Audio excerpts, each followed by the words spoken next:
네, 안녕하세요. 방구석의 히키남입니다. 제가 저번 시간까지 셜록 홈즈 시리즈 얼룩끈 3부까지 읽어드렸는데요. 오늘은 4부, 그러니까 마지막까지 읽어드리겠습니다. 시작하겠습니다. 우리 세 사람은 한동안 잔디밭을 걸었다. 헬렌과 나는 홈즈가 생각을 정리할 동안 그를 방해하지 않으려고 노력했다. 홈즈가 입을 열었다.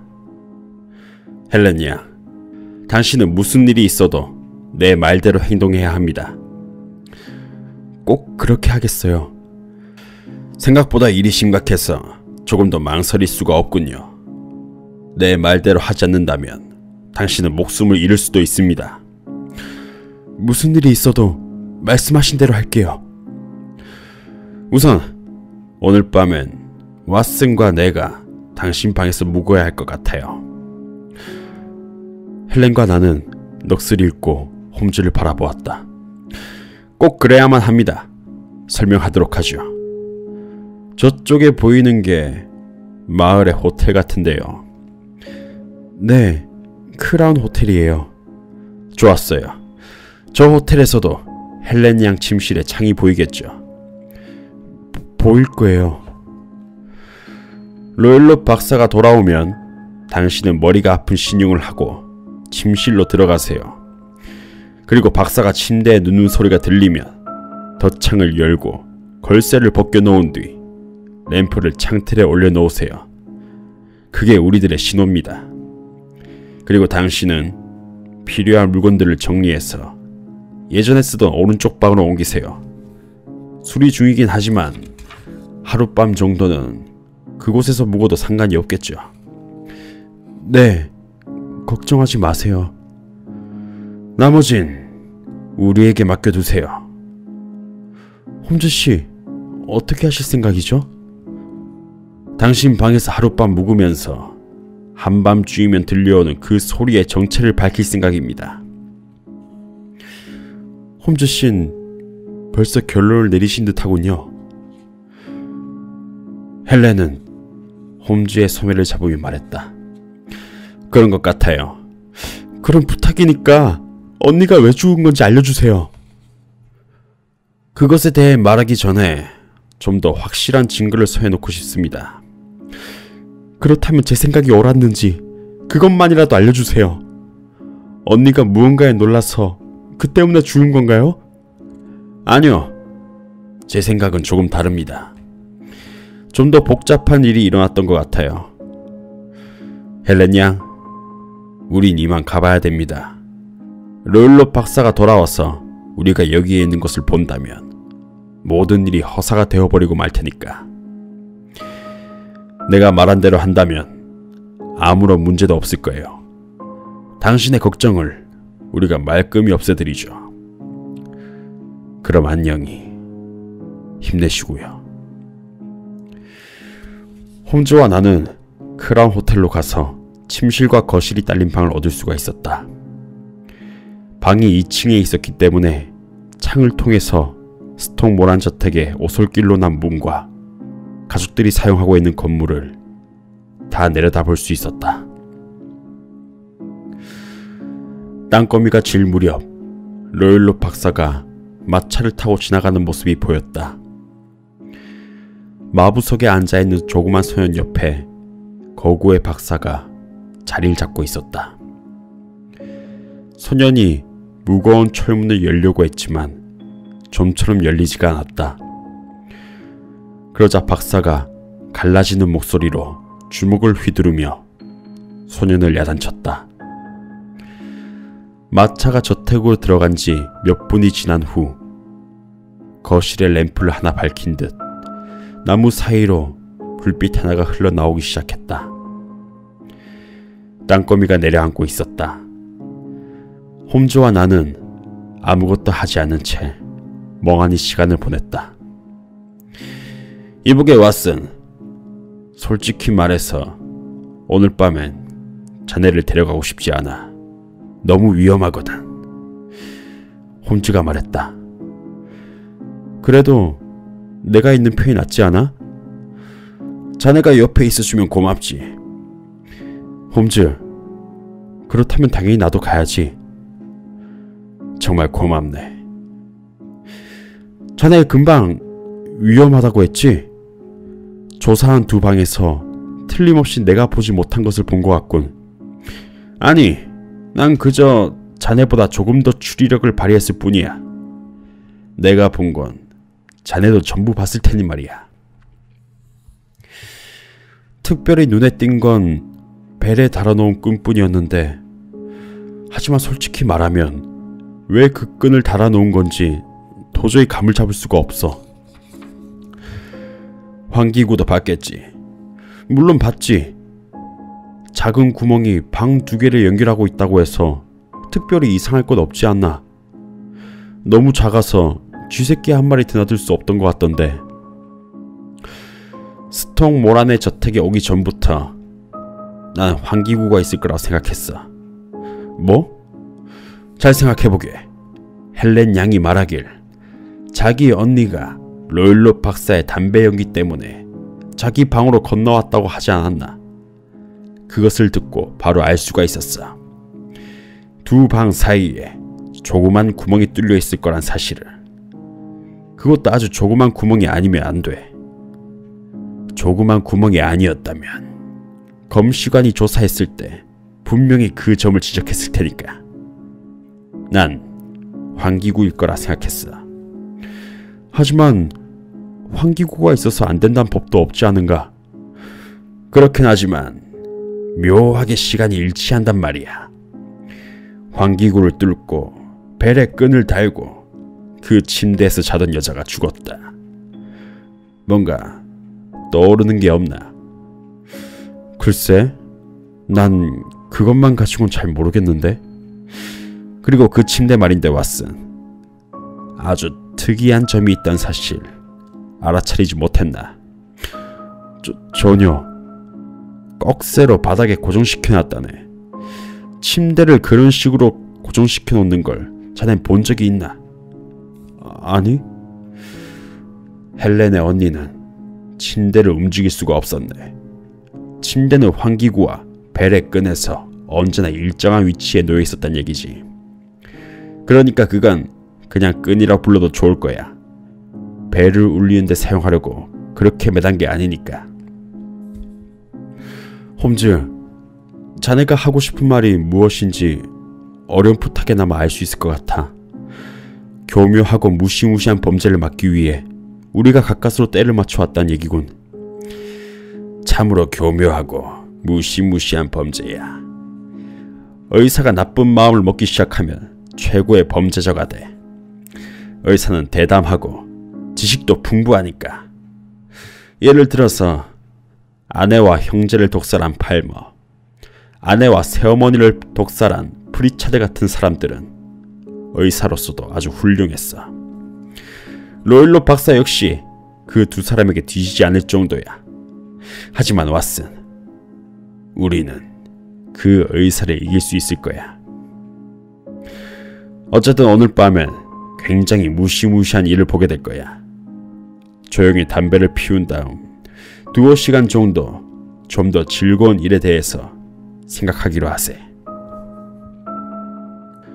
9시경 나무 사이로 보이던 불빛이 꺼지자 저택은 암흑 속으로 사라졌다. 그로부터 2시간 정도 지루한 시간이 흘렀다. 11시를 알리는 시계의 종소리가 막 들려오기 시작했을 때 오른쪽에서 불빛 하나가 빛을 발했다. 신호야. 홈즈가 자리에서 일어났다. 가운데 방 창가에 켜놓은 불이야. 호텔을 나서면서 홈즈는 여주인에게 잠깐 말을 건넸다. 밤늦게 친구를 만나러 가니 오늘 밤엔 거기서 묵게 될 것 같단 그런 말이었다. 그런 다음 우리는 바로 호텔에서 나왔다. 밤길을 걷다 보니 차가운 바람이 얼굴에 와서 부딪혔다. 앞쪽에 노란 불빛이 어둠을 뚫고 반짝이고 있었다. 우린 그것에 의지한 채 이 우울한 일을 하기 위해 앞으로 나아갔다. 정원을 둘러싸고 있는 울타리는 많이 낡아서 여기저기 틈새가 있었다. 울타리를 수리하지 않은 채 그냥 내버려 두었기 때문에 우리는 별 어려움 없이 저택 안으로 들어갈 수 있었다. 나무 사이에 몸을 숨겨가며 정원의 잔디밭이 있는 곳까지 우린 갔다. 잔디밭을 가로질러 창을 통해서 방 안으로 들어가려고 했다. 그때였다. 조그만 월계수 나무가 늘어서 있는 곳에서 갑자기 못생긴 어린아이 같은 끔찍한 모습에 그 무엇인가가 뛰쳐나왔다. 그것은 풀 위에 누워 사지를 건들건들 흔들더니 다시 일어나 재빠르게 잔디밭 건너편 어둠 속으로 사라져버렸다. 우와! 자네도 봤겠지? 내가 작은 목소리로 물었다. 그 순간 홈즈도 나만큼 놀란 모양이었다. 내 손목을 있는 힘껏 쥐었다. 하지만 곧 낮은 목소리로 웃으며 내 귀에 대고 이렇게 말했다. 저것도 이곳의 멋진 가죽 중 하나지. 비비라네.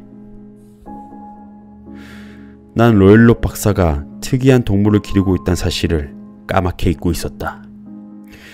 그리고 보니 박사는 치타도 기르고 있다고 했다. 어쩌면 그 치타가 등 뒤에서 우리를 덮칠지도 모르는 일이었다.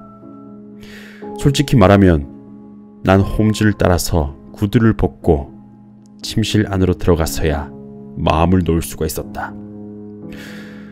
홈즈는 소리가 나지 않도록 가만히 덧창을 닫았다.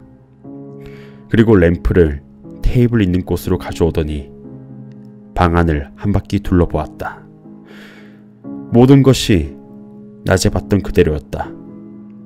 발소리를 죽여서 내게 다가온 홈즈가 두 손을 둥글게 말아 내 귀에 대고 가만히 속삭였다. 간신히 알아들을 수 있을 정도로 작은 목소리였다. 조금이라도 소리를 내면 우리 계획은 엉망이 되네. 알았단 신호로 난 고개를 끄덕였다. 불을 끄고 가만히 기다리고 있어야 하네. 환기구를 통해서 불빛이 스며들면 박사가 눈치를 챌지도 모르니까. 난 다시 고개를 끄덕였다. 잠들면 안 돼, 왓슨. 목숨이 걸린 일이야. 만일을 위해서 권총을 준비해두게나. 난 침대에 앉아있겠네. 자네는 저쪽에 있는 의자 위에 앉아있게나. 난 권총을 꺼내서 테이블의 한쪽에 올려놓았다. 홈즈는 얇고 기다란 지팡이를 가지고 있었는데 그것을 침대 위에 올려놓았다. 그리고 옆에 성냥갑과 짧은 초를 올려놓은 다음 램프를 껐다. 우린 어둠 속에서 그대로 조용히 앉아 있었다. 소름이 끼치는 이 불침번을 난 결코 잊지 못할 것이다. 아무런 소리도 들려오지 않았다. 숨소리조차 없었다.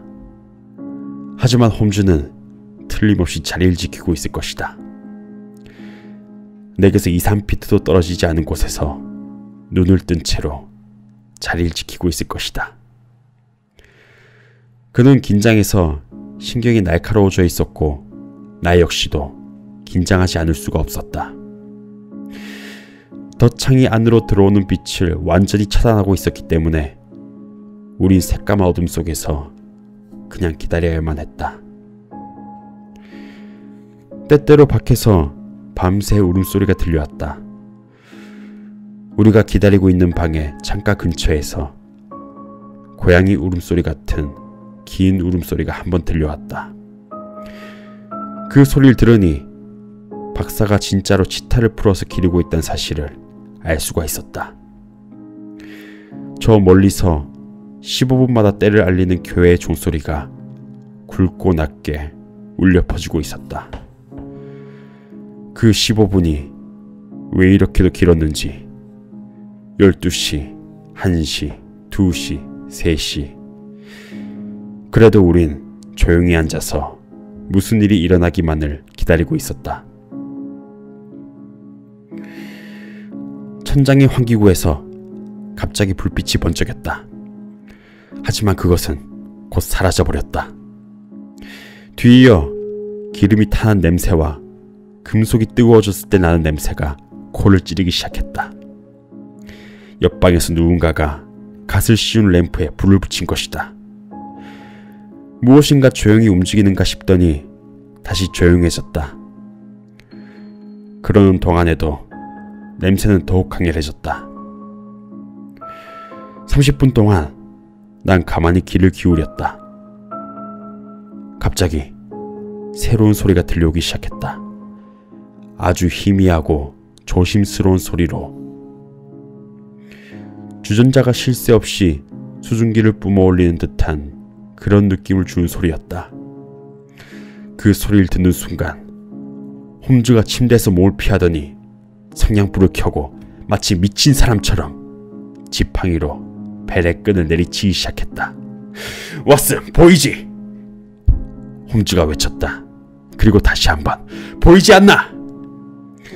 하지만 내 눈에는 아무것도 보이지 않았다. 홈즈가 성냥불을 켠 순간 낮고 뚜렷한 휘바람 소리가 들려왔다. 그러나 어둠 속에 익숙해져 있던 눈은 불빛이 너무 밝아서 홈즈가 무엇을 그렇게 미친 듯이 때리고 있는 것인지 보이지가 않았다. 단 홈즈의 얼굴만은 볼 수가 있었다.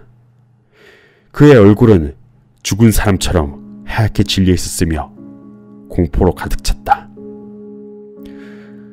홈즈가 손을 멈추고 환기구를 올려다보고 있을 때였다. 갑자기 온몸에 털이 곤두설 것 같이 끔찍한 비명이 밤의 정적을 찢어 놓았다. 평생 그런 비명은 처음 들어봤다. 그 갈라진 신음소리는 점점 커졌는데 괴롭고 겁을 먹고 화가 난 그런 소리가 한데 섞여 있는 끔찍한 외침이었다. 나중에 들은 얘기지만 저택에서 내려다 보이는 마을과 멀리 떨어져 있는 목사의 저택까지 그 소리가 들려서 사람들의 잠을 깨웠다고 한다.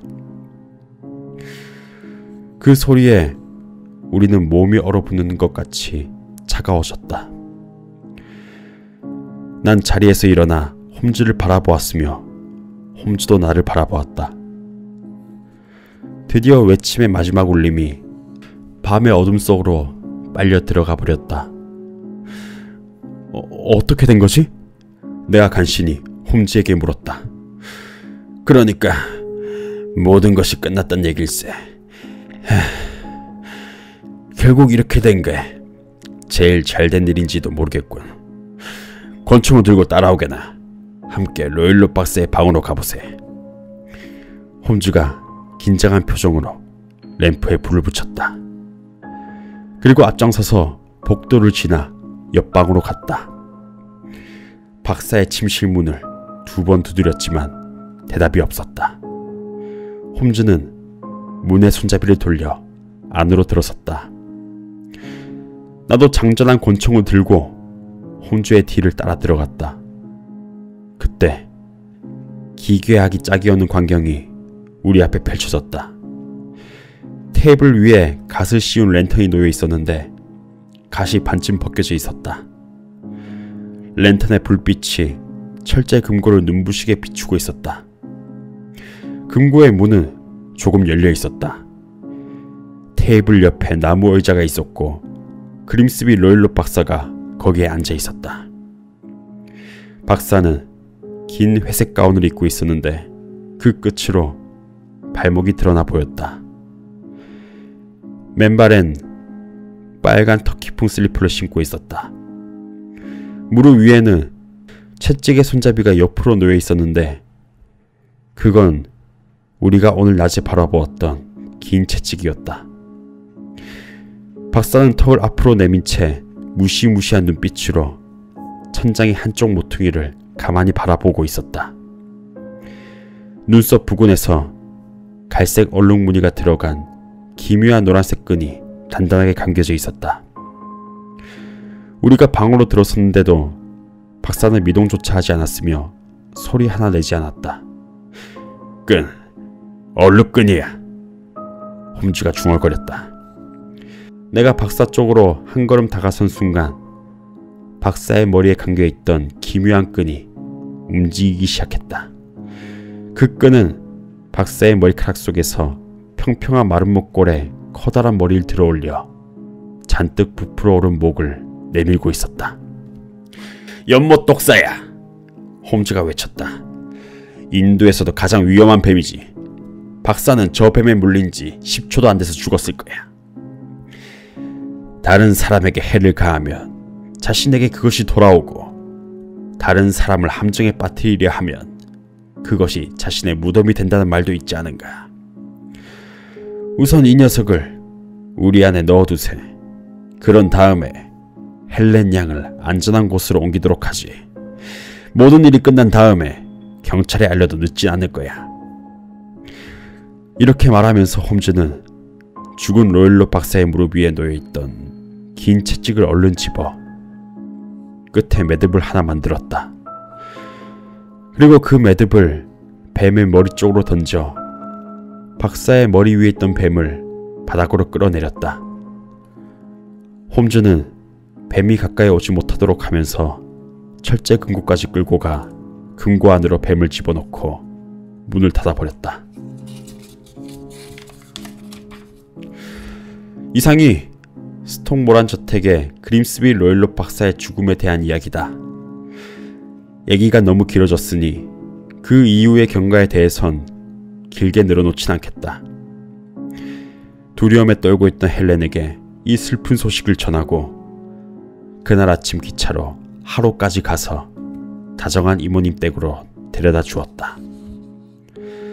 수사에 혼선을 빚던 경찰은 결국엔 박사가 위험한 애완동물과 놀다가 부주의로 죽음을 맞이하게 된 것이란 그런 결론을 내렸다.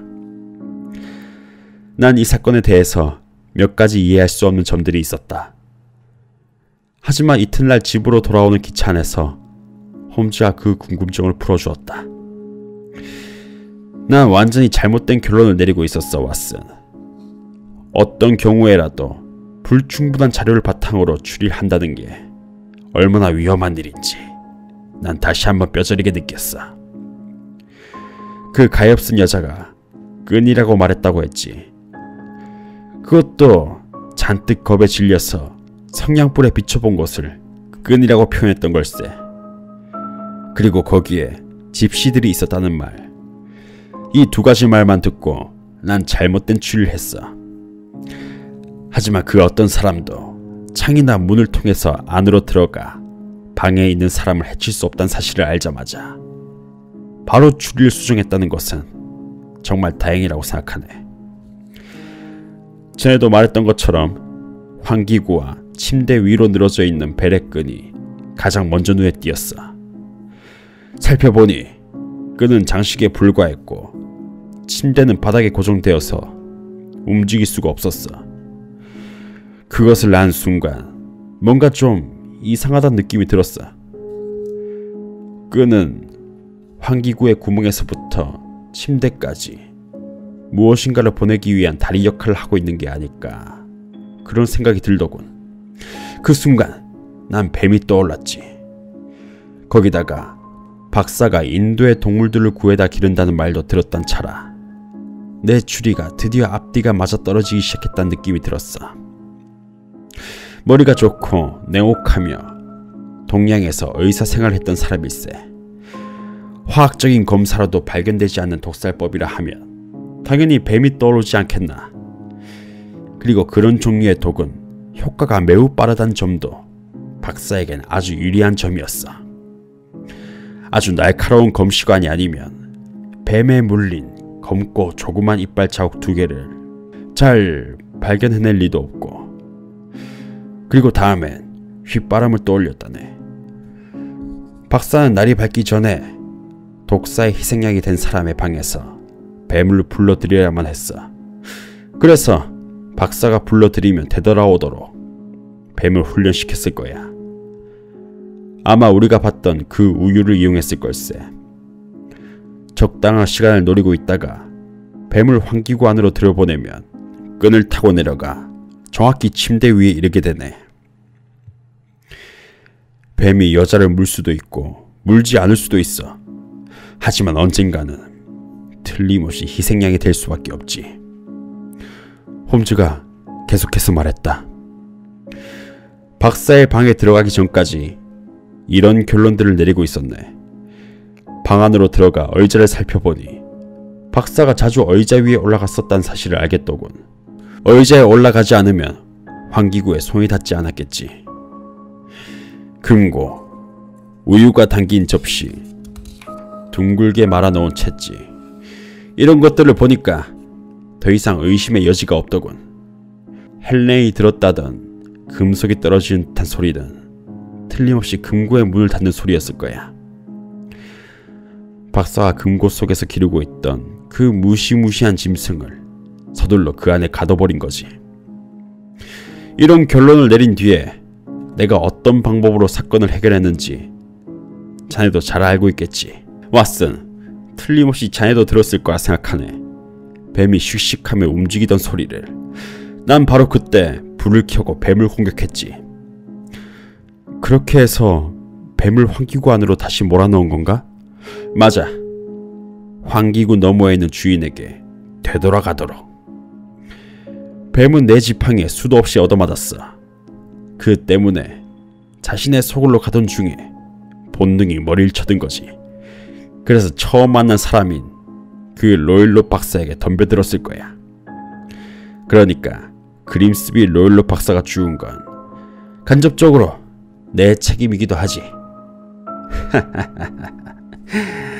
하지만 왓슨, 난 양심의 가책에 시달릴 것 같진 않아.